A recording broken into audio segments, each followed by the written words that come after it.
The Lord be with you. Welcome to this special Good Friday service. Now, normally on Good Friday, we'd have our service in church with prayer stations all around that remind us of the events of Holy Week. But we're not in normal times. Hence, instead of being in a beautiful 800-year-old church, we're here in my flat. Now, often in church, when we're celebrating festivals, we have special items, beautiful crosses and chalices. But actually, when the events of Holy Week happened, the stuff was just everyday stuff that people had in their homes. It didn't all take place in fancy buildings, but in everyday places. So, we're going to use things from our everyday lives to remember the story of Holy Week this morning. Now, hopefully, you're all sitting nice and comfortably. Are you? Good. Because I need you to get up and move around. Now, it's not like Joe Wicks, don't worry, there's no one of that or anything like that. But we're going to have a bit of a scavenger hunt. So I've got a list of items that I want you to quickly find from around your home. So you are going to need a cup. Here is my cup. You will need a plate. Ta-da! And a bowl. And check with your parents first, but if you could put a bit of water in the bowl, that would be brilliant. But I don't want to risk any spillages, so parents' decision is final. You will also need a towel and some coins. Now, you might need to borrow these from your parents and possibly give them back afterwards. Also going to need a piece of bread or something similar. I have a bagel and a leaf. Now, ideally, if your leaf could be from a plant that isn't poisonous, that would be for the best. And finally, you need a cross. Now, if you made a cross for Palm Sunday, that's perfect. If not, and you haven't got a cross at home, just cut one out or draw one. Now, rather than having you try and remember all of that, what I'm going to do is put the list up on the screen and I'll let you, as a special treat, pause me while you go and collect everything. Ready? The list should appear now.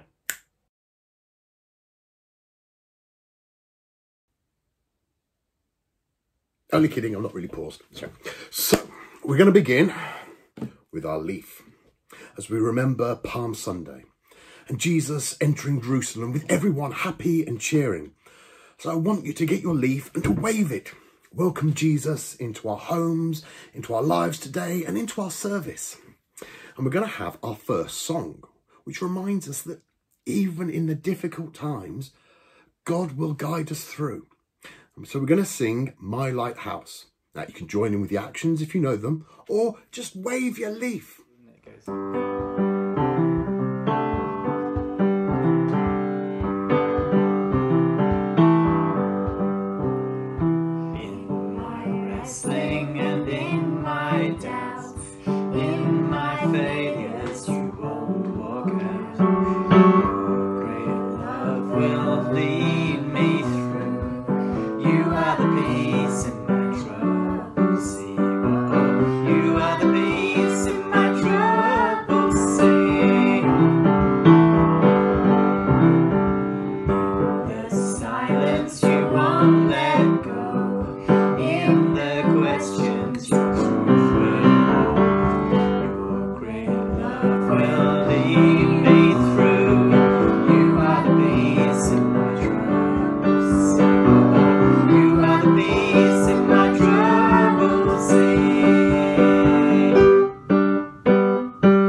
You will lead us through the storms.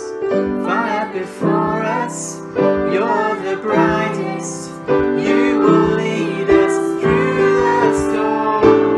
Fire before us, you're the brightest. You will lead us through the storm. Last time.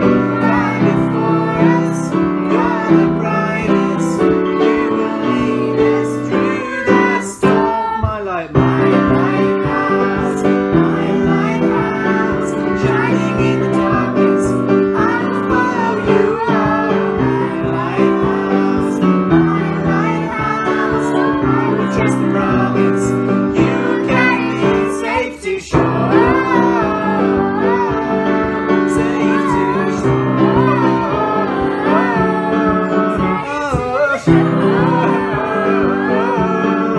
Safe to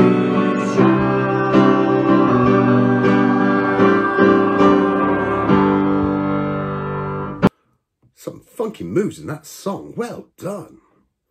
So as we continue our journey through Holy Week, next you're going to need your coins. See, everybody was happy and joyful. Well, nearly everybody. The religious leaders, they weren't happy. They weren't happy about what Jesus had been doing or saying, and especially when he said that he was the Son of God. So late at night, they had a meeting with one of Jesus' followers. Shout out if you think you know the name of the follower. Oh, any ideas? Yes, it was Judas. So in the dark of night, Judas met the religious leaders. Now they knew that if they arrested Jesus with people around, there'd be a riot. So Judas agreed to let them know when they could arrest Jesus and there was no one else around. And in return for this, they gave Judas 30 silver coins. Now, each of us make mistakes. We get things wrong. And sometimes in the service, we have something called the confession. And that's when we say sorry to God for the things that we've got wrong. There are the things that we shouldn't have done or said, but also to say sorry for when we didn't do the things that we should have done. Like the times when we walk by and ignore others. So what I'd like you to do is to hold on to your coins and just think about what you want to say sorry to God for.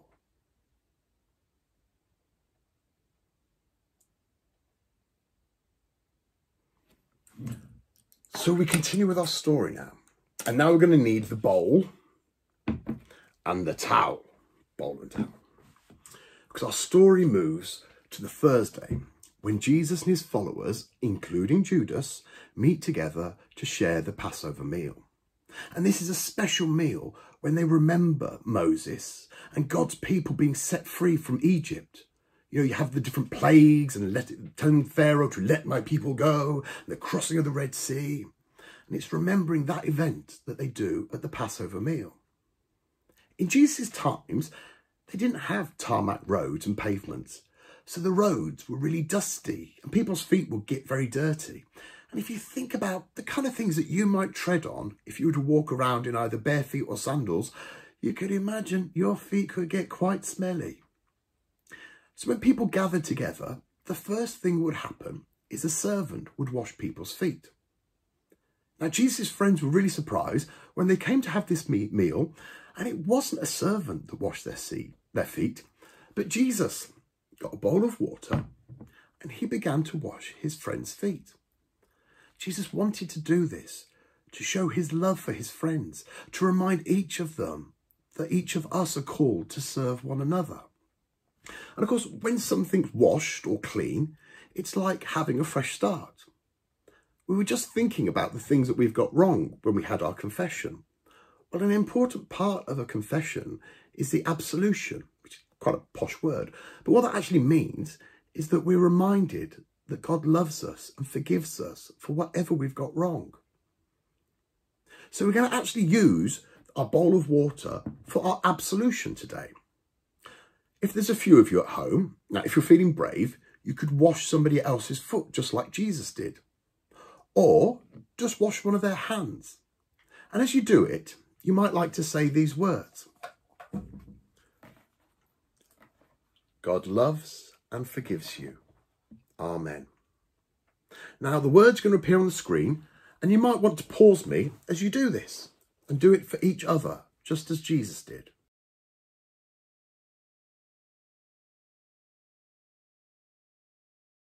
So now we're going to need our plate with our bread and our cup.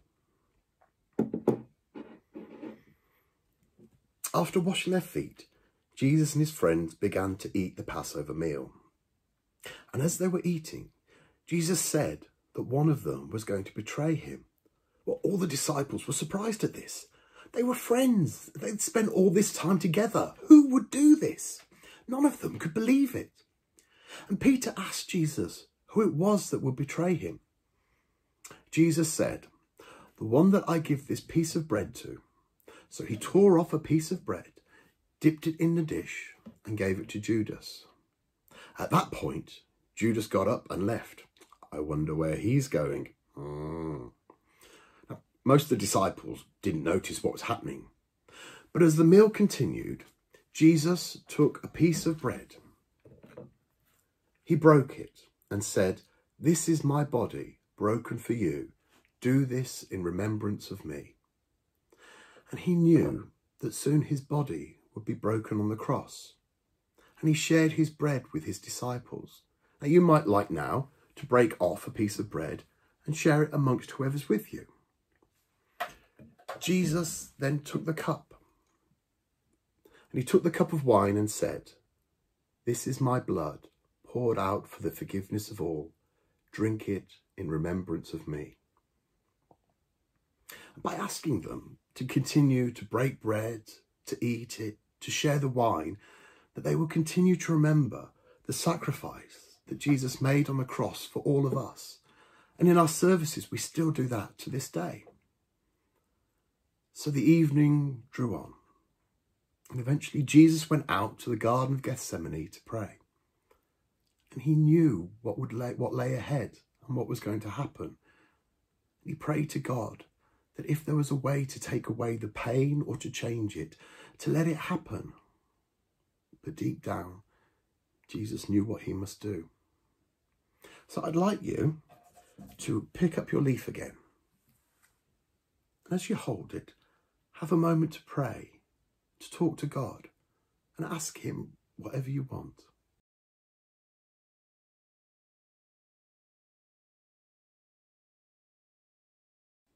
The garden didn't remain a peaceful place for long. Suddenly, the peace was broken as the soldiers came to arrest Jesus, and amongst them was Judas. And Judas told the soldiers that the person he kissed was Jesus, and that was the man they were to arrest.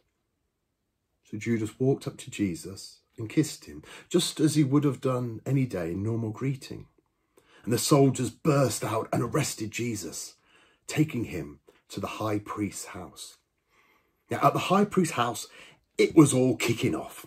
Was Jesus guilty? Was he not? All different people came talking and trying to convict him. And the biggest problem they had was that they thought the only way they could stop Jesus was to have him killed. But they didn't have the authority to do that. The person who could do that was the Roman governor, Pontius Pilate. So Jesus was dragged in front of Pilate. Now, for this next bit, you're going to need your bowl and your towel again. So it's the middle of night. Suddenly, Pilate is woken up by the Jewish leaders. They want him to sentence a man to death. Now, Pilate, he doesn't want this hassle. So he tries to find another way out. He decides to follow the custom that at Passover, one of the prisoners could be released. And Pilate wanted to release Jesus. But the people in the crowd were whipped up into enthusiasm by the religious leaders. And they were telling them to ask for a man called Barabbas to be released. Now, Barabbas was not a nice man. He'd done some really nasty things. But they didn't care. They were desperate that it was Jesus who would die. So they got the crowd to shout, "Free Barabbas! Free Barabbas!" And eventually, Pilate had to give in.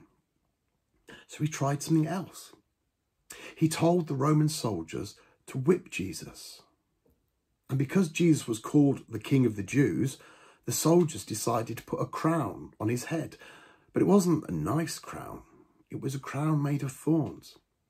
And they wrapped Jesus in a purple robe. But still, the religious leaders weren't happy. Eventually, they said to Pilate that Jesus calls himself the King of the Jews, and that if Pilate was to release him, then the Roman emperor would not be happy. Anyone who calls himself a king is challenging the emperor. Eventually, Pilate had no choice, and he gave in, and he agreed for Jesus to be crucified. But after doing that, Pilate asked for a bowl of water and a towel, and he washed his hands, and he said that he was innocent and not responsible for Jesus' death. And so Jesus was taken to be killed. Now, if you want, at this time, maybe you could wash your own hands. To think of things that we've ignored, times we haven't taken responsibility for our actions. And as we wash our hands, we can ask for God's forgiveness.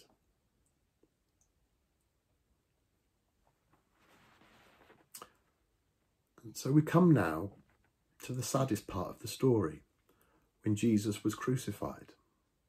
So I'm going to hand over to Phil, who's going to tell us the story. And there are actions to join in with if you want. So, over to you, Phil. So the actions for our story are this. When I say Jesus, we're going to do the sign language for Jesus. You should be good at this one by now. When I say king, I want you to imagine you're putting a crown on your head. And when I say cross, you've got to make a cross with your fingers. So let's practice those, shall we? Jesus, king, cross. Nice. You're getting good at these. The Roman soldiers dragged Jesus out of Pilate's palace. They tore off his clothes and whipped him. "You think you're a king?" They sneered. "Then let's dress you up like a king." They put a purple robe on him, the same colour a king would wear. They cut a branch from a thorny bush. They twisted it into a circle and jammed it onto Jesus' head. Then they bowed down in front of Jesus and chanted, "Hail to the King of the Jews." After a while, they grew tired of making fun of him. They tore the purple robe off him and dragged him into the street. They laid a beam of wood on Jesus' back and made him carry it up a long hill. When they reached the top of the hill, the soldiers made the wood into a cross and threw Jesus down on top of it. Then 1, 2, 3, they hammered nails through Jesus' hands. They hammered nails through his feet into the cross below. They nailed a sign to the top of the cross that read, "Jesus, King of the Jews." They lifted the cross so that everyone could see and propped it so it wouldn't fall over. Then they waited for Jesus to die. The soldiers had done their worst. So what did Jesus do? He did the very best he could. He shut his eyes and prayed a prayer. "Forgive them, Father," he whispered. "They don't know what they're doing." Then he closed his eyes and died. Thank you. So why do we call today Good Friday? Well, originally the word good had a different meaning. That it actually meant it was a day when people remembered a religious festival. And people would greet each other at festivals like Christmas or Shrove Tuesday by saying good tide. It was kind of a way of saying a holy time. So although it's lost its original meaning, I think we should still call it Good Friday. Because the good thing that Jesus did changed our world. If Jesus hadn't died on the cross, he couldn't have come back to life 3 days later. Jesus was the ultimate sacrifice for all that we get wrong. by still calling today Good Friday, it reminds us that we have to have the dark and the difficult times to make us stronger, to make us better people. If you look outside at the moment, there's a brilliant illustration of this. The plants and flowers die back so that they can make it through the winter. And by doing that, it means that they can come back stronger in the spring, as we can see in all the new life outside at the moment. So we have to have these difficult times to make us better and stronger. So now I'd like you to hold your cross. Is there something that's worrying you? Something that you're finding difficult or struggling with? And as you hold your cross, offer your worries to God.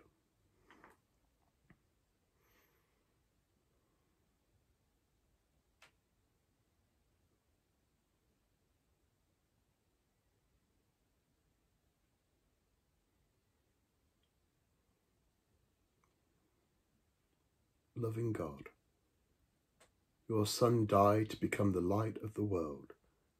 In our dark times, let your light shine. Help us through our worries and our difficulties to become stronger, better people. Amen. And let us say together the prayer that Jesus taught us. Our Father, who art in heaven, hallowed be thy name. Thy kingdom come, thy will be done, on earth as it is in heaven. Give us this day our daily bread, and forgive us our trespasses, as we forgive those who trespass against us. And lead us not into temptation, but deliver us from evil. For thine is the kingdom, the power, and the glory, for ever and ever. Amen. So as we think of the journey that we've all been on this morning, but in particular of Jesus' journey, we're going to have our next song, which is Where Feet Might Fail. And it might not be a familiar song to you, but maybe it's a chance just to think back on where you're at the moment and what things lie ahead, and know that God will always be with you.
You are my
coming to the end of our service now, but of course this isn't the end of the story. And on Sunday morning, we'll be live streaming a service on Easter Day at 10 o'clock on our Facebook page. And after the service, it will be uploaded onto our YouTube channel. And also on our YouTube channel, you'll find more of the interactive Holy Week readings that I've done, a bit like the one that we had this morning. There's also a Facebook group to help families keep in touch with each other and to share ideas and ways to keep our faith alive. So if you're not a member of it yet, if you search on Facebook groups for Holy Trinity Families, then you can join us. And also, why not decorate your house a bit this Easter? You could maybe even find yourself a twig. And this is a wonderful Blue Peter. Here's one I made earlier. Find yourself a twig and on it, make some different decorations. And you could even, if you're able, put lights on it. Look at that. It's going to light up. Or why not put in your window an Easter egg? People at the moment have rainbows in their things, so why not have a rainbow egg so that people, when they're off on their daily exercise, they can actually take part in an Easter egg hunt? Well, however you celebrate Easter this year, I pray that you'll be safe, be happy, and know that you are loved by God and all of us. The light shines in the darkness, and the darkness has not overcome it. So may God's blessing be with each of you. Amen.